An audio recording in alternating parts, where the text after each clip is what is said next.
আজ রমাদানুল মুবারকের প্রথম জুমা।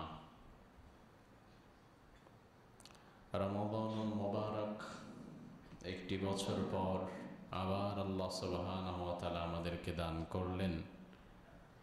রমাদানুল মুবারকের এই পবিত্র নিয়ামত পেয়ে আমরা খুশি না বেজার? গত বছর রমাদানের প্রথম জুমায় আমরা যারা এই মসজিদে একত্রিত হতে পেরেছিলাম এবং আজও আমরা যারা একইভাবে রমাদানের প্রথম জুমায় এই মসজিদে একত্রিত হতে পেরেছি, আমরা সবটুকুন ভালোবাসা দিয়ে আল্লাহ সুবহানাহু ওয়া তাআলার শুকরিয়া আদায় পড়ছি আলহামদুলিল্লাহ। এবং এই দীর্ঘ এক বছরের মধ্য থেকে আমাদের মাঝ থেকে যারা বিদায় হয়েছে, আল্লাহ সুবহানাহু ওয়া তাআলা যেন তাদেরকে ঈমানের ভিত্তিতে নাজাত দান করে দেয়, বলি আমিন। এবং আমরা যারা একত্রিত হতে পেরেছি আজ, আমরা যেন পুরো রমাদানুল মুবারকের যথাযথ হক আদায় করতে পারি, নিজেদের জীবনের গুনাহসমূহ ঝরিয়ে নিতে পারি, আল্লাহ তৌফিক দান করুক, বলি আমিন। সুপ্রিয় ভাইরা আমার,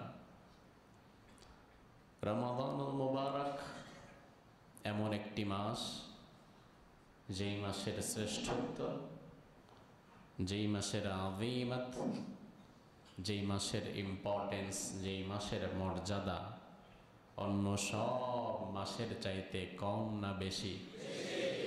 বেশি। আসুন রমাদানুল মুবারকের মর্যাদা সম্পর্কে এবং আমাদের করণীয় সম্পর্কে কোরআনে কারীম থেকে আমরা আল্লাহ সুবহানাহু ওয়া তাআলার ভাষায় কিছু কথা শুনি। সূরাতুল বাকারা এর 185 নম্বর আয়াত। রব্বুল আলামিন এই আয়াতে কারিমার মাঝে বললেন, শাহরু রমাদানাল্লাযী উনজিলা ফীহিল কুরআন হুদাল লিন্নাসি ওয়া বাইনাতিম মিনাল হুদা ওয়াল ফুরকান ফামান শাহিদা মিনকুমুশ শাহরা ফালইয়াসুম ومن كان مريضا أو على سفر فعدة من أيام أخر يريد الله بكم اليسر ولا يريد بكم العسر ولتكملوا العدة ولتكبروا الله على ما هداكم وَلَعَلَّكُمْ تَشْكُرُونَ সুবহানাল্লাহ পড়েন। সূরাতুল বাকারার 185 নম্বর আয়াত। আল্লাহ রাব্বুল আলামিন বলছেন, শাহরু রমাদান, রমজান মাস, আল্লাযী উনজিলা ফীহিল কুরআন, এটা হচ্ছে সেই মাস যেই মাসে আমি আল্লাহ তাআলা দুনিয়ার সর্বশ্রেষ্ঠ আসমানি গ্রন্থ কোরআনে কারীম নাজিল করেছি। আয়াতের শব্দের দিকে লক্ষ্য করলে বুঝতে পারবেন রমজানের পরিচয় আল্লাহ তাআলা আমাদের কাছে দিচ্ছেন কোরআনের মাধ্যমে। অর্থাৎ কোরআনকে দিয়ে আল্লাহ রমজানের পরিচয় করিয়ে দিচ্ছেন। সাপোজ আমার সাথে দেখা হলো দুই ব্যক্তি, একজন আমাকে বলল, হুজুর ওনার নাম আব্দুর রহমান। কোন আব্দুর রহমান? আমি তো চিনি না। আব্দুর রহমান নামে অনেক মানুষ থাকতে পারে। বলল, হুজুর ওনার চিনেন নাই? উনি মন্ত্রী সাহেবের ভাতিজা আব্দুর রহমান। তো মন্ত্রীর ভাতিজা কিংবা এমপির ছেলে এই কথা বলে এই আব্দুর রহমানের পরিচয় আমারে করালো। মন্ত্রী সাহেব অনেক সম্মানী মানুষ, ভাতিজারে না চিনলেও অন্তত চাচার ঠেলায় ভাতিজারে চিনে নেই। রমাদানের পরিচয় দিতে গিয়ে আল্লাহ বললেন, রমজান কি বোঝো নাই? আল্লাযী উনজিলা ফীহিল কুরআন, আরে যেই মাসে আমি কোরআন নাজিল করেছি ওটাই তো রমজান। তার মানে হচ্ছে গোটা মাসের মর্যাদা বেড়ে গিয়েছে এই কিতাবটার কারণে। সুবহানাল্লাহ বলবেন না? চিন্তা করা যায়, রমজানের পরিচয় আল্লাহ করাচ্ছেন কোরআন দিয়ে, যে শাহরুর রমাজান, প্রথমে বললেন শাহরুর রমাজান, রমজান মাস। তো কি হলো রমজান মাস, রজব মাস, শাবান মাস, মাস তো মাসই। এই ধারণা বান্দার ভেতরে থাকতে পারে, মাস তো মাসই, এটা আবার আলাদা করে বলার কি দরকার? আল্লাহ বলল, বান্দা বোঝো নাই, আল্লাযী উনজিলা ফীহিল কোরআন, আরে রমজান তো সাধারণ মাস না, রমজান তো সেই মাস যেই মাসে আমি আল্লাহ কোরআন নাযিল করেছি। তার মানে কি কোরআনের মর্যাদা বেশি না কম? আল্লাহ বললেন হুদাল লিন্নাস, যে কিতাবটি দুনিয়ার মানুষের জন্য হেদায়েতের একমাত্র গ্রন্থ, ওয়াবাইনাতিম মিনাল হুদা ওয়াল ফুরকান, এবং সত্য এবং মিথ্যার মাঝে যেই কিতাবটা পার্থক্য করে দেয় সেটার নাম হচ্ছে কোরআন। এরপরে আল্লাহ বললেন ফামান শাহিদা মিনকুমুশ শাহরা ফালইয়াসুম, তোমাদের মধ্য থেকে রমাদান যে পেয়ে যায় সে যেন এই মাসের হক আদায় করে রোজাগুলো রাখে। ওমান কানা মারিদান, আর কেউ যদি অসুস্থ থাকে, আও আলা সাফারিন, অথবা মুসাফির অবস্থায় থাকে, ফাইদ্দাতুম মিন আইয়ামিন উখর, তাহলে সে যেন পরবর্তী দিনগুলোতে রোজাগুলো রেখে নেয়। ইউরিদুল্লাহু বিকুমুল ইউসরা ওয়া লা ইউরিদু বিকুমুল উসর, আমি আল্লাহ তোমাদের জন্য সহজ করতে চাই, কঠিন করতে চাই না। ওয়ালিতুকমিলুল ইদ্দাতা ওয়ালিতুকাব্বিরুল্লাহা আলা মা হাদাকুম ওয়া লাআল্লাকুম তাশকুরুন, আর তোমরা ইদ্দত পূরণ করো, সময় পূরণ করো, আল্লাহর তাকবীর দাও, আল্লাহ তোমাদের হেদায়েত দান করেছেন, এবং আল্লাহর শুকরিয়া আদায় করো। এই হচ্ছে এই পুরো আয়াতে কারিমার শাব্দিক অর্থ। শুধু পরিশেষে আল্লাহ তাআলা বললেন, বান্দা ওয়ালা আল্লাকুম তাশকুরুন, রমাদানের যেই পবিত্র নিয়ামত তোমাদেরকে দিলাম, এই নিয়ামত পেয়ে যে তোমরা খুশি, এই জন্য তোমরা শুকরিয়া আদায় করো। আমরা শুকরিয়া আদায় করতে রাজি আছি ইনশাআল্লাহ। শুকরিয়া দুই ভাবে, একটা মৌখিক স্বীকৃতি, যেমন আলহামদুলিল্লাহ, এটা মৌখিক স্বীকৃতি, আর আরেকটা হচ্ছে আপনার কাজে কর্মে বুঝিয়ে দিতে হবে এই মাস পেয়ে আপনি খুশি, এটা কার্যত স্বীকৃতি।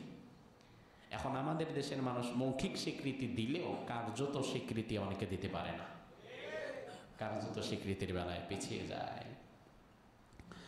এই কোরআন এত দামি কিতাব যেই মাসে নাজিল হলো, সেই মাসটার নাম কি? কথা বলেন। এই মাসের মর্যাদা অন্য 11টি মাসের চাইতে কম না বেশি? তাইলে মাস হিসেবে রমাদানের মর্যাদা বেড়ে গিয়েছে কোন কিতাবের দ্বারা? কোরআনের দ্বারা। আচ্ছা বলেন তো, কোরআন নাজিল হয়েছে কি দিনের বেলায় নাকি রাতে? বলেন, দিনে না রাতে? কোরআন সম্পূর্ণটা তো একদিনে নাজিল হয় নাই, তবে শুরু হয়েছিল কখন?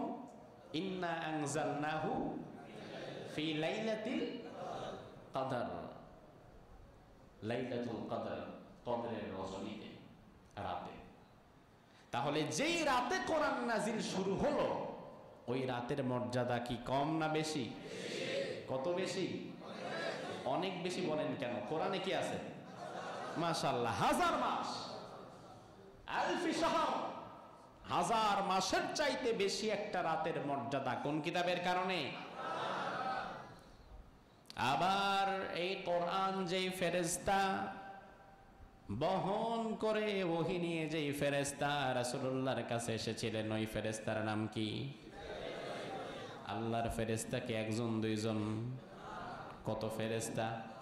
দুনিয়ার কেউ জানে না, কারণ আমার আল্লাহ রাব্বুল আলামিন এত বেশি ফেরেশতা তিনি সৃষ্টি করে রেখেছেন, দুনিয়ার কারো কাছে সেই হিসাব নাই।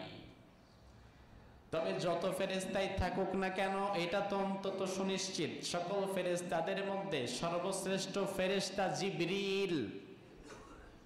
তাইলে কোরআন যেই ফেরেশতা বহন করে নিয়ে আসলেন, ওই ফেরেশতার মর্যাদাও হয়ে গেল অন্য সব ফেরেশতার চাইতে শ্রেষ্ঠ। আবার যেই নবীর উপরে কোরআন নাজিল হয়েছে, ওই নবীর নাম মুহাম্মদ সাল্লাল্লাহু আলাইহি ওয়াসাল্লাম। দুনিয়াতে লক্ষ লক্ষ পয়গাম্বার এসেছে, কিন্তু রাসূলুল্লাহর মতো মর্যাদাবান আর কেউ এসেছে না। তাহলে যেই নবীর উপর কোরআন নাজিল হয়ে গেল, ওই নবীকেও সর্বশ্রেষ্ঠ বানিয়ে দিলেন কে? আবার কোরআন যে জাতি সরাসরি পেয়েছিল, ওই জাতির মর্যাদাও দুনিয়ার মধ্যে সর্বশ্রেষ্ঠ জাতি হিসাবে আল্লাহ বলে দিয়েছেন। রাসূল বলেছেন খায়রুল কুরুনি করনি। দুনিয়ার মধ্যে রাসূল চ্যালেঞ্জ করেছেন খায়রুল কুরুন, দুনিয়ার সর্বশ্রেষ্ঠ যুগ, সর্বশ্রেষ্ঠ জাতি করনি, আমার জাতি, আমার যুগ। অর্থাৎ কোরআন যেই মাসে নাজিল হলো ওই মাসের মর্যাদা বেড়ে গেছে, যেই রাতে নাজিল হলো রাতের মর্যাদা বেড়ে গেছে, জিনার উপরে নাজিল হলো তার মর্যাদা বেড়ে গেছে, যিনি নিয়ে এসেছেন তার মর্যাদা বেড়ে গেছে, যেই জাতি সর্বপ্রথম কোরআন গ্রহণ করেছে তাদের মর্যাদা বেড়ে গেছে। আজ আমরা যদি কোরআনকে ধারণ করতে পারি আমাদের জীবনের প্রতিটি সেক্টরে, তাহলে আমাদের মর্যাদা যিনি বাড়িয়ে দিবেন তিনি কে? এখন মুসলমানের দুর্দশা মূলত এখানেই যে কোরআন তো এক পরশ পাথর, এই কোরআনের সাথে যার সংস্পর্শ কোরআনের সাথে আসে তাই শোনা হয়ে যায়।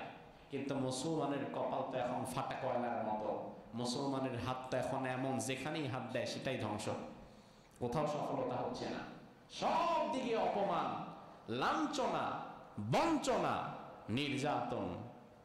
তো এই বিষয়ের জন্য তো আল্লাহ কোরআন দেয় নাই। আল্লাহ বললেন মা আনজালনা আলাইকাল কুরআনা লিতাশকা, কোরআন আমি এই জন্য দেই নাই যে তোমরা এই কোরআন আসার পরেও কষ্টে থাকবে, এই জন্য কোরআন দেই নাই, বরং কোরআন দিয়েছি যেন কোরআন ধারণ করে তোমরা পৃথিবীর সর্বশ্রেষ্ঠ জাতির মানদণ্ডে দাঁড়াতে পারো।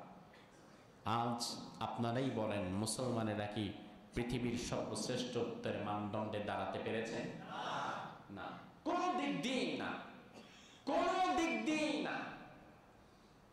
আপনি আমানতদারিতা বলেন, সত্যবাদিতা বলেন, এখানেও মুসলমানেরা মার খেয়ে গেছে। অথচ বিষয়টা এমন হওয়া দরকার ছিল অন্তত পক্ষে যে আমাদের টাকা নাই, পয়সা নেই, যাই হোক না কেন অন্তত মুসলমানদের মতো আমানতদারিতা, সচ্চরিত্র, পরহেজগার আর কেউ থাকবে না, তাই তো অন্তত বুঝ দিতে পারতাম আলহামদুলিল্লাহ এই দিক দিয়ে তো আমরা সলিড। কিন্তু না, বরং মুসলমান মাইরও খায় সে, আবার দুই নাম্বারিও করে সে, মানে তার দুই দিকেই নাই, কিছুই নাই, দুনিয়াও নাই, তার আখিরাতেও নাই, এমন একটা অবস্থা হয়ে গেছে। এই জন্য আল্লাহ রাব্বুল আলামিন আমাদেরকে বলছেন বান্দা কোরআন আমি এজন্য দেই নাই যে তোমরা পড়ে পড়ে কষ্ট করবে, বরং রাসূলুল্লাহর হাদিস হচ্ছে সহিহ মুসলিমের হাদিস, ইন্নাল্লাহা ইয়ারফাউ বিহাযাল কিতাবি আকওয়ামান ওয়া ইয়াযাউ বিহি আখারিন। আল্লাহ রাব্বুল আলামিন এই কোরআন দ্বারা কোন কোন জাতির ভাগ্যকে সুপ্রসন্ন করে দেয়, আবার কোরআন ছেড়ে দেওয়ার কারণে কোন কোন জাতিকে আল্লাহ সুবহানাহু ওয়া তাআলা নিকৃষ্ট জাতিতে পরিণত করিয়ে দেয়।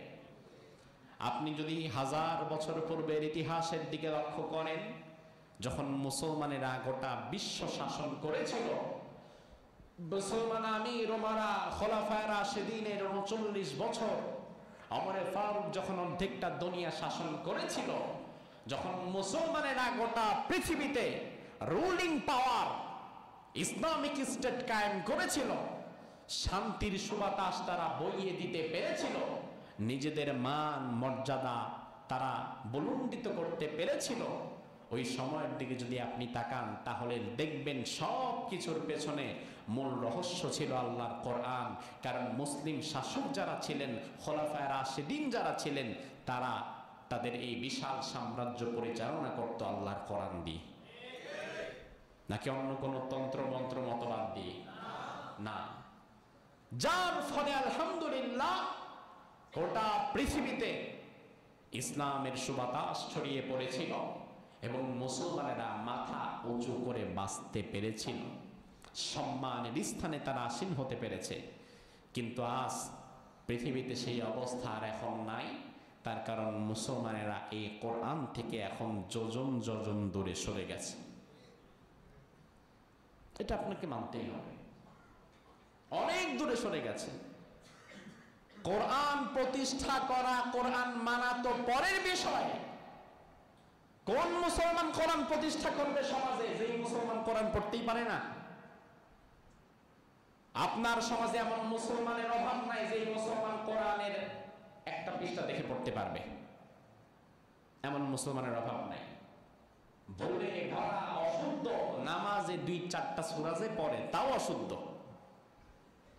এমন মুসল্লি তো নাই আমাদের মসজিদে।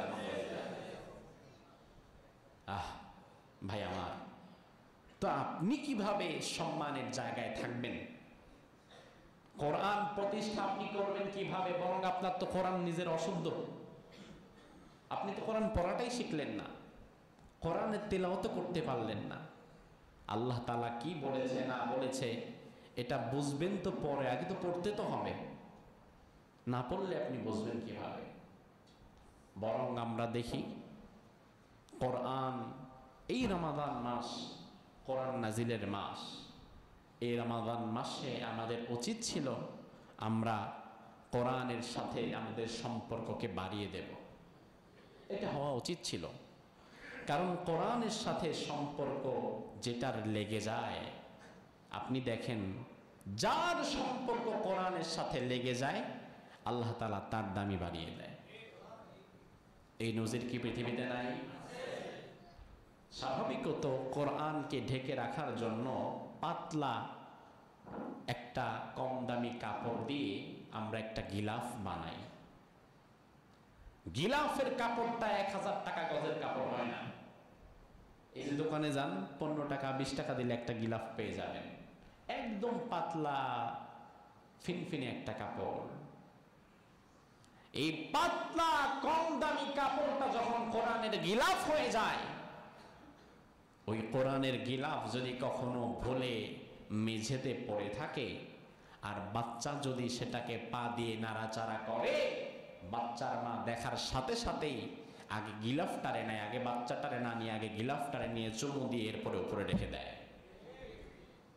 কি দরকার 15 টাকার কাপড়ে তুমি চুমু খাচ্ছ? এই কাপড়ের তো মর্যাদা নাই। বরং আমরা তো 10,000 টাকার ব্লেজার খাটের মধ্যে ফালায় রাখি, যখন পুরান হয়ে যায় বাচ্চার পেশাব পর্যন্ত ওইটা দেয়া মুছি। ওটার পেছনে তো আমাদের এত কদরও নাই যতটা কদর ওই 15 টাকার গিলাফের কাছে আছে।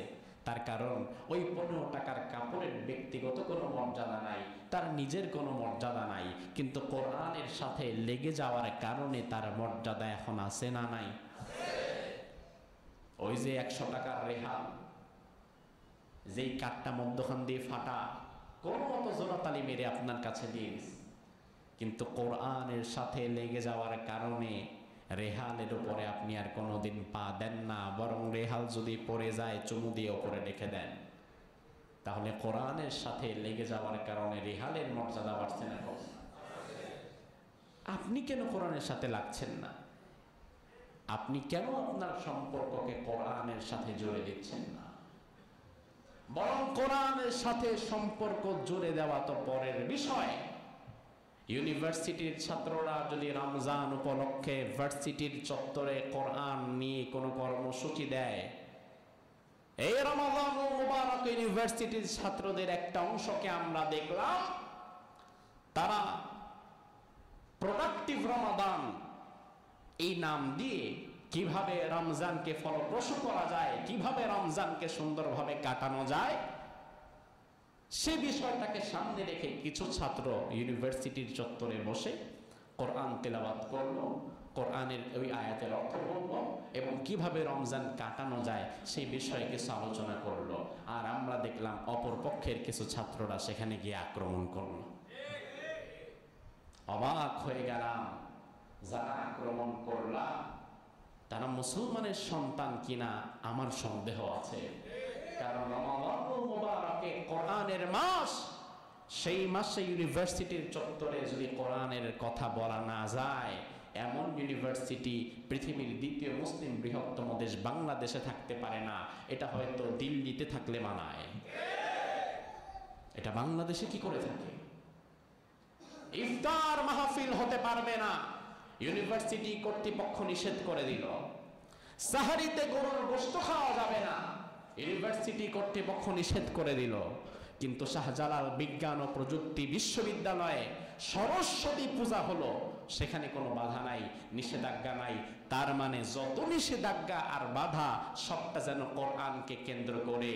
ও আমার জাতি, বিশ্বাস করো, বাংলাদেশে বসে যারা কোরআনের বিরোধিতা করে, রমাদান মাস পর্যন্ত, রমজান মাসেও যারা ইসলামের বিরোধিতার, কোরআনের বিরোধিতা করে, শাহজালালের এই বাংলায় বসে, নিশ্চয়ই তারা শাহজালালের উত্তরসূরি না, তারা গৌর গোবিন্দের উত্তরসূরি।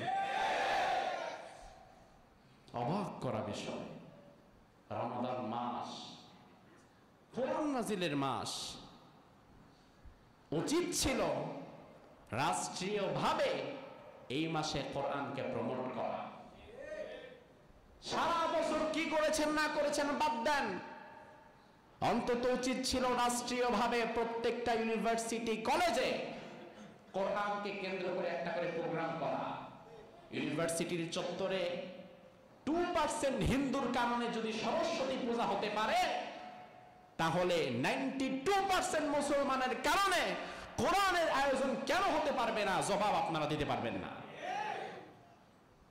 সরস্বতী পূজা করবেন 5% হিন্দুর কারণে, আর 92% মুসলমান যেখানে আছে সেখানে কোরআনের একটা প্রোগ্রাম করতে পারবেন না। জবাব দিতে হবে আল্লাহ তাআলার কাছে। দুনিয়াতে হয়তো কারোর কাছে জবাব দেওয়ার দরকার নাই, কিন্তু আল্লাহ তাআলার কাছে জবাব আছে না নাই? তো এই জন্য কোরআন এমন এক কিতাব, কোরআনের সাথে যার সম্পর্ক লেগে যায়, কোরআন তার মর্যাদা বাড়িয়ে দেয়। সুবহানাল্লাহ। আল্লাহর হাবিব সাল্লাল্লাহু আলাইহি ওয়াসাল্লাম বলেন, আহলুল কোরআন হুম আহলুল্লাহি ওয়া খাসাতুহু। এই দুনিয়াতে যারা কোরআন পড়ে, কোরআন বুঝে, মানুষদেরকে কোরআনের পথে ডাকে, তারা আহলুল কোরআন, তারা কোরআনের পরিবার। আর হুম আহলুল্লাহ, যারা কোরআনের পরিবার, আমি আল্লাহ বললাম তারা আমি আল্লাহর নিজের পরিবার। সুবহানাল্লাহ।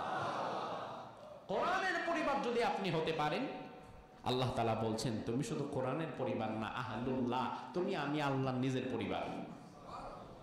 এতটা মর্যাদা আল্লাহ সুবহানাহু ওয়া তাআলা আমাদেরকে দিয়েছেন। এখন এই রমাদানে আমরা কোরআন পড়ব, কোরআন বেশি করে তেলাওয়াত করব।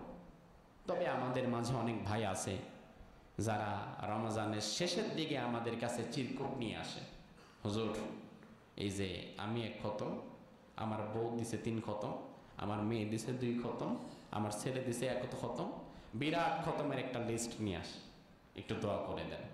মোটমাট মিলায় উনি 1 খালি খতম করছেন। তো আপনি যে এতগুলো খতম দিলেন আলহামদুলিল্লাহ, তবে দেখতে হবে আপনার কোরআন বিশুদ্ধ কিনা।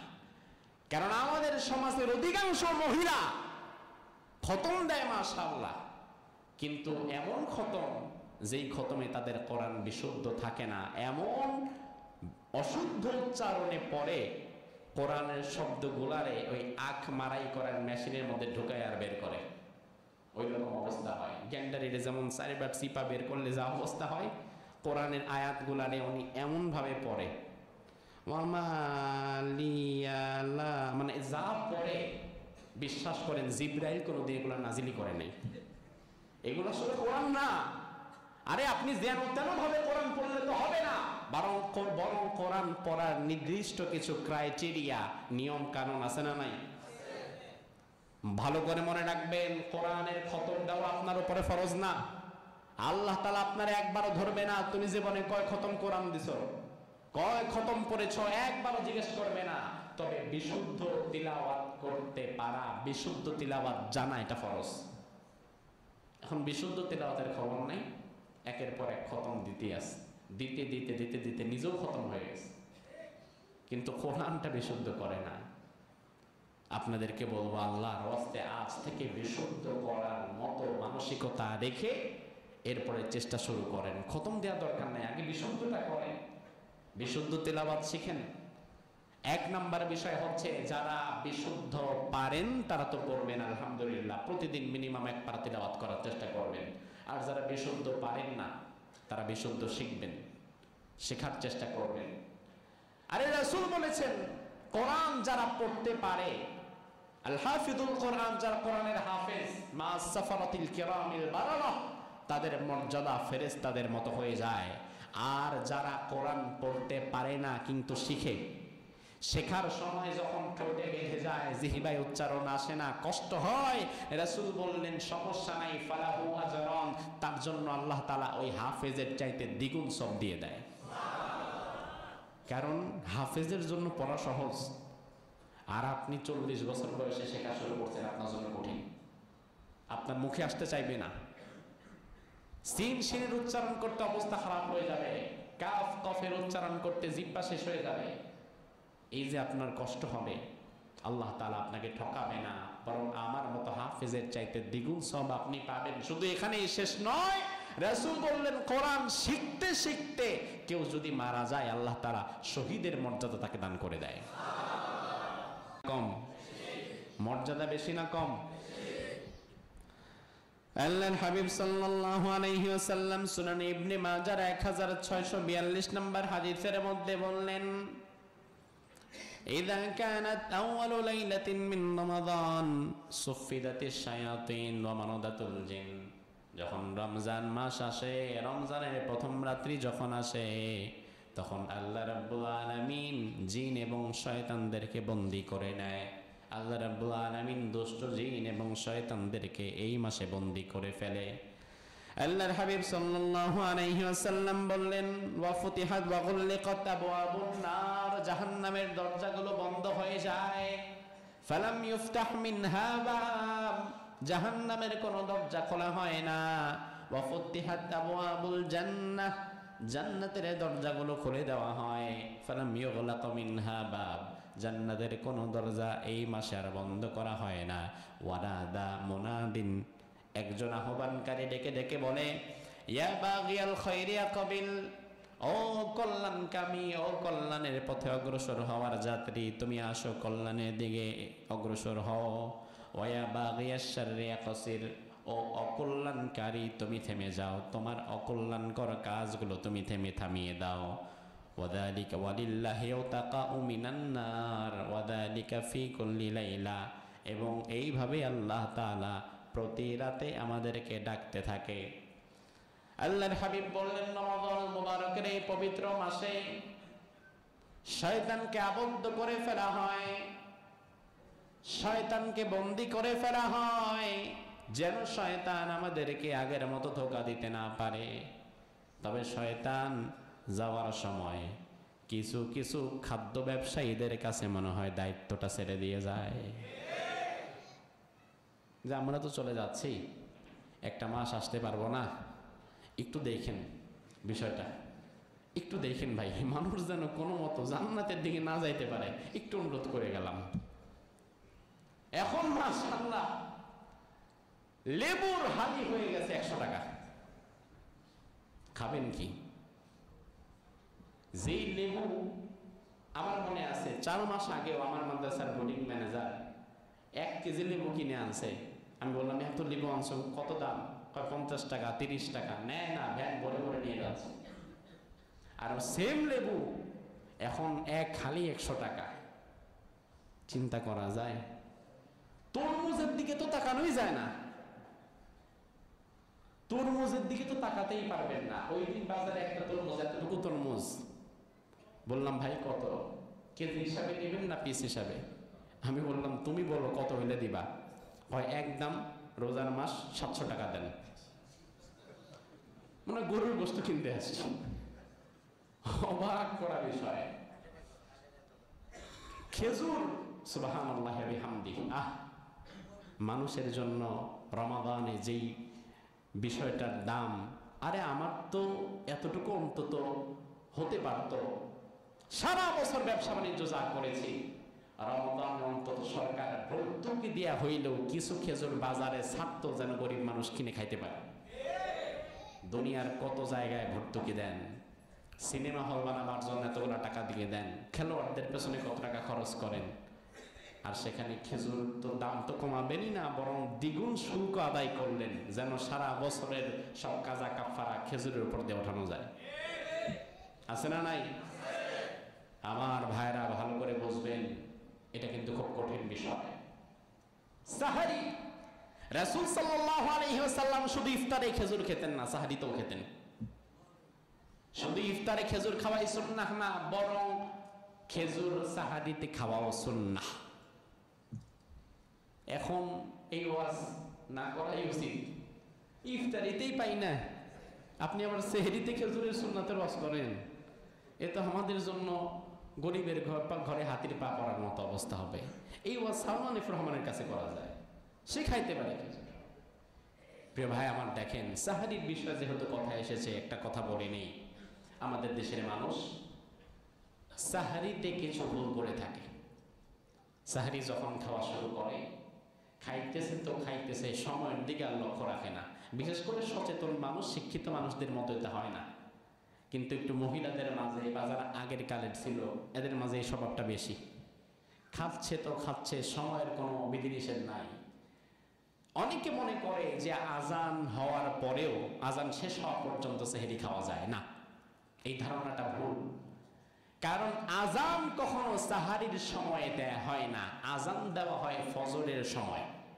আর সাহারির সময় আলাদা, ফজরের সময় আলাদা। এখন আপনি যদি আজান চলমান অবস্থায় সাহারি করতেই থাকেন, তাহলে তো আপনার সাহারির সময় শেষ, আপনি ফজরের সময় ঢুকে গেছেন, হবে না। আরেকদিন আরেকজনকে জিজ্ঞেস করলাম, সে বলল, হুজুর কি বলেন, আমরা তো জানি প্লেটের খাবার শেষ হওয়ার আগ পর্যন্ত সেহরি খাওয়ার সময় থাকে। আমি বললাম, আপনার যে স্বাস্থ্য, আমার তো মনে হয় প্লেটে খাবার কম নেন না। বেশ কিছু খাবার, দুধ, কলা, ডিম, তরি তরকারি সব একটা নিয়ে এরপরে আমি বসলাম। এখন 7টা বাজুক আর 8টা বাজুক, আমার সমস্যা কি? আমার প্লেটের খাবার তো শেষ হয় নাই। না ভাই, এটা না। বরং রাসূলুল্লাহ বলেছেন, সাহারি এবং ফজরের জামাতের মধ্যে, সাহারি এবং ফজরের আজানের মধ্যে যেন 30 আয়াত, আরেক বর্ণনা এসেছে 50 আয়াত পরিমাণ গ্যাপ থাকে। আমি ক্যালকুলেশন করে দেখেছি, মিনিমাম 3 মিনিটের গ্যাপ থাকে। সাহারি শেষ, সময় শেষ, খাওয়া বন্ধ করে দেন, এরপরে হচ্ছে ফজরের আজান। এই পর্যন্ত অপেক্ষা করবেন না। রাসূলের আরেকটা সুন্নাহ হচ্ছে, রাসূল বলেছেন, নি'মা সাহুরুল মুমিনিত তামার। ওই মুমিন ব্যক্তি কতই না উত্তম, যেই মুমিন তার সাহারির শেষটা করে একটা খেজুর দিয়ে। সুবহানাল্লাহ বলবেন না?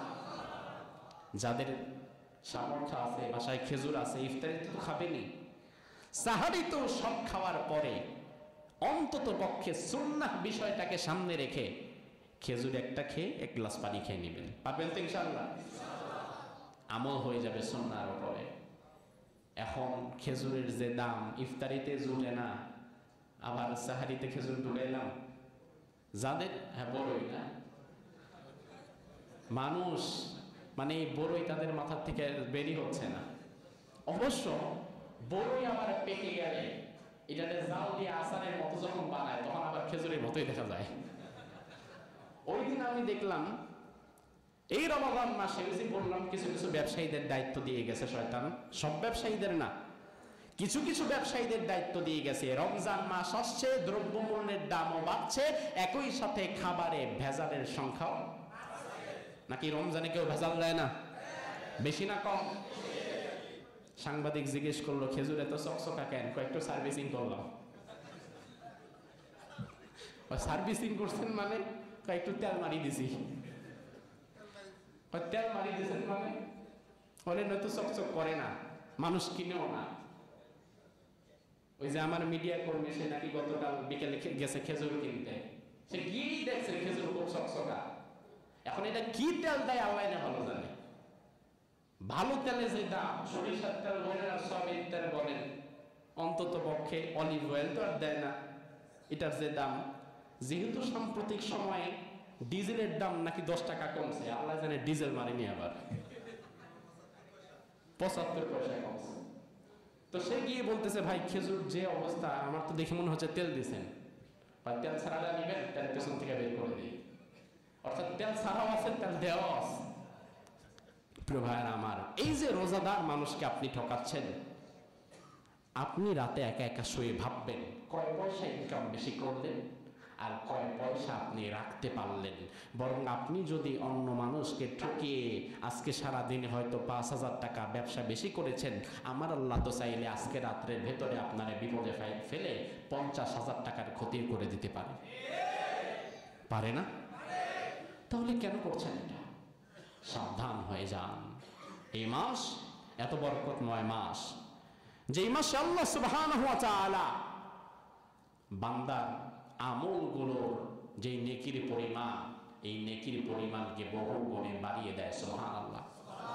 আরো জোরে বলেন সুবহানাল্লাহ। আল্লাহর হাবিব বলেন, রমাদান মাস এমন মাস, যেই মাস আসার মধ্য দিয়ে জান্নাতের দরজা সমূহ মুক্ত করে দেওয়া হয় আর জাহান্নামের দরজাগুলো বন্ধ করে দেওয়া হয়।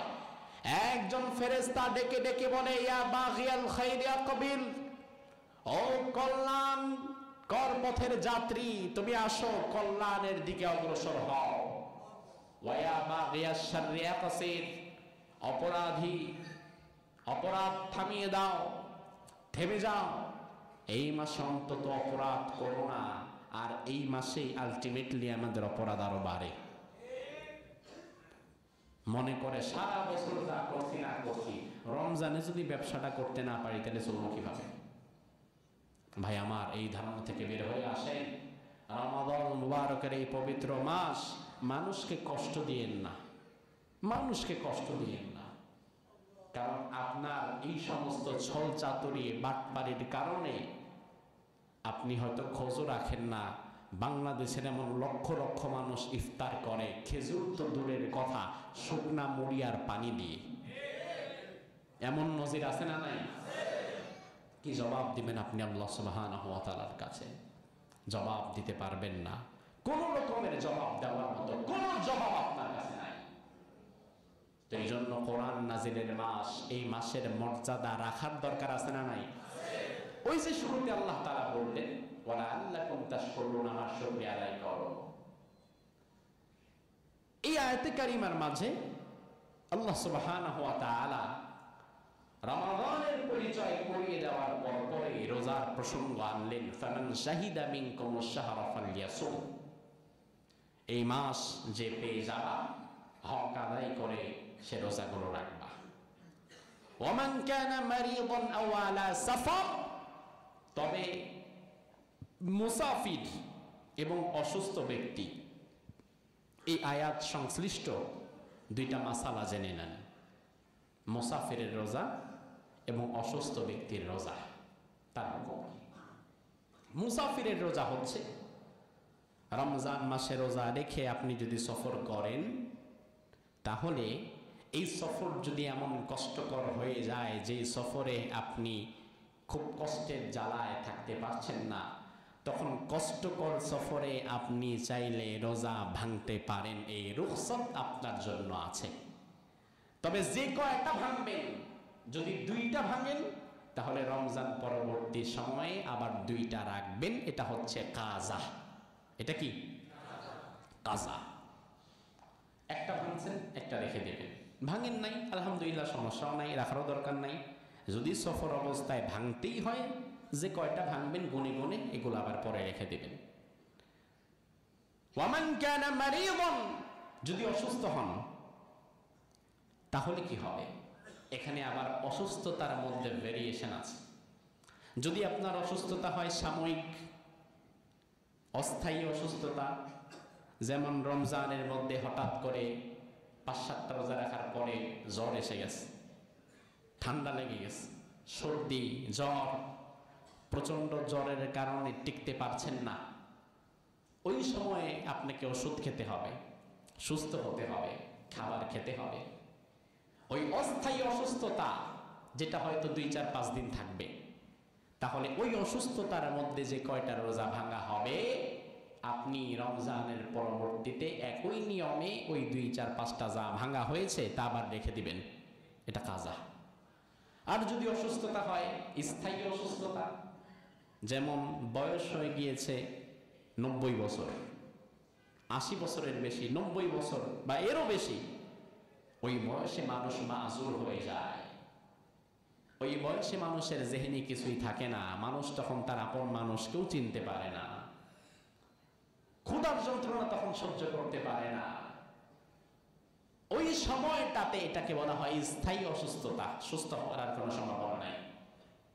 সে একবারে করিবুন ইলাল মাউত, মৃত্যুর নিকটবর্তী পৌঁছে গেছে। ওই সময়ে আপনার ওপরে ইসলাম কঠিন করে দেয়নি যে তোমাকে রোজা রাখতে হবে বাধ্যতামূলক, না। আপনি ওই সময়ে রোজা না রাখলেও হবে, ওই সময়টিতে আপনি ফিদিয়া দিয়ে দিবেন। স্থায়ী অসুস্থতা যেটা অস্থায়ী, এটা তো আমি কাজাই করে নিব সুস্থ হলে। আর যেটা স্থায়ী অসুস্থতা, সুস্থ হওয়ার কোনো সম্ভাবনা নাই, তখন ওয়ালাল্লাযীনা ইউতীকুনাহু ফিদিয়াতুন তাআমু মিসকিন, আল্লাহ তাআলা বলছেন তখন মিসকিনদেরকে খাবার দিয়ে দিবা। এটা হচ্ছে ফিদিয়া। এটার নাম কি? ফিদিয়া, আরবি শব্দ ফিদিয়া। ফিদিয়া দিতে হবে। ফিদিয়া হচ্ছে প্রতিটি রোজার বিনিময়ে একজন মিসকিনকে 3 বেলার খাবার, একটা ফিদিয়া।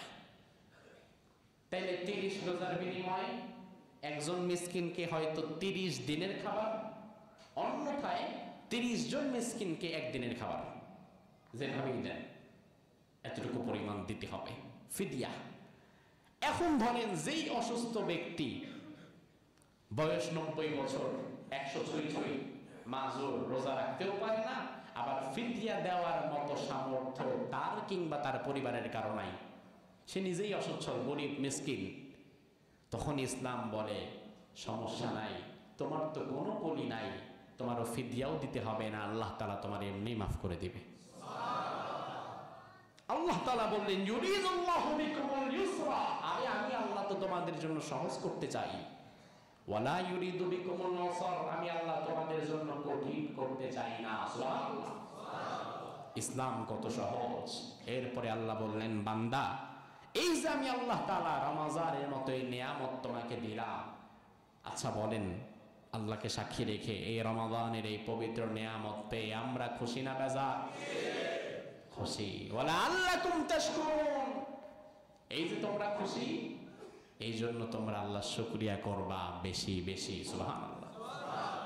বলেন একবার আলহামদুলিল্লাহ। এই যে আলহামদুলিল্লাহ বললেন, শুকরিয়া আদায় হলো, মৌখিকভাবে স্বীকৃতি দিয়ে দিলেন। আরেকটা হচ্ছে কার্যত শুকরিয়া, যেটা আপনার কাজে কর্মে প্রমাণ করতে হবে, আয় আল্লাহ এই মাস পেয়ে আমি খুশি। এটা প্রমাণ হবে তখন যখন রমজানে আপনি মানুষের দ্রব্যমূল্যের দামকে গলা কাটা বাড়াবেন না, তখন প্রমাণ হবে আপনার কাজে। এটা প্রমাণ হবে তখন যখন রমাদানুল মুবারকে আপনি কোরআনের পথে আসবেন, কোরআন শিখতে আগ্রহী হবেন, নিজের আমলকে সুন্দর করবেন। রাসূল বলেছেন, হয়তো তুমি কোরআনের ছাত্র হও, কোরআন কাউকে শেখাও, কোরআনের আলেম কাউকে বানাও, কোরআনের আলেমদের সাথে সম্পর্ক রাখো, 5 নাম্বার কোনো কিছু হইও না। তো এখন আমাদের মধ্যে যারা আছে, কোরআন এই মুহূর্তে হাফেজ হওয়ার মতো সময় সুযোগ অনেকেরই আর নাই, সেখানে আপনি আপনার পরবর্তী প্রজন্মের কাউকে কোরআনের আলেম হাফেজ বানাবার জন্য উদ্যোগ নিতে পারেন। ওই সুযোগটাও যদি না থাকে, যদি পয়সা করি থাকে, অর্থ করি থাকে, তাহলে কোনো একটা বাচ্চার দায়িত্ব নেন, এতিমখানায় যান, কোনো একটা বাচ্চার দায়িত্ব নেন, যে এই বাচ্চাটাকে আমি হাফেজ বানাবো। হাফেজ হতে 3 বছর লাগে, তো 3 বছরের কত টাকা লাগবে? সর্বোচ্চ আমার 1-1.5 লাখ টাকা খরচ হবে, সমস্যা নাই, 3 বছরে এই বাচ্চার পেছনে এটা আমি ইনভেস্ট করব, এই বাচ্চাটাকে আমি হাফেজ বানিয়ে দেব। এমন মানসিকতা রাখতে পারেন না? এমন মানসিকতা রাখবেন। এটা তো আমি জাস্ট আপনাকে একটা প্ল্যান দিলাম, একটা প্ল্যান শেয়ার করলাম, এটা করতেই হবে এমন না, তবে প্ল্যানটা দিলাম, আপনি ভেবে দেখতে পারেন। তাইলে আপনার বা আপনার পরিবারের কেউ হাফেজ না হলেও আপনি একজন মানুষকে হাফেজ বানিয়েছেন, ওই সবটা তো পেয়ে যাবেন, সে আপনার দ্বারা হাফেজ হয়েছে। তখন সুবহানাহু ওয়া তাআলা এই জন্য বললেন, ওয়ালা আল্লাকুম তাশকুরুন, তোমরা এই রমাদান পেয়ে শুকরিয়া আদায় করবে। আমরা যেন আমাদের জীবনের প্রতিটি ক্ষেত্রে আল্লাহ সুবহানাহু ওয়া তাআলা শুকরিয়া করতে পারি। আল্লাহ তাআলা তৌফিক দান করুন, বলি আমিন। হাদা মা ইনদি ওয়াল ইলমু ইনদাল্লাহ, আলাইহি তাওয়াক্কালতু ইলাইহি উনীব। যারা সুন্নাহ পড়েননি তারা সুন্নাহ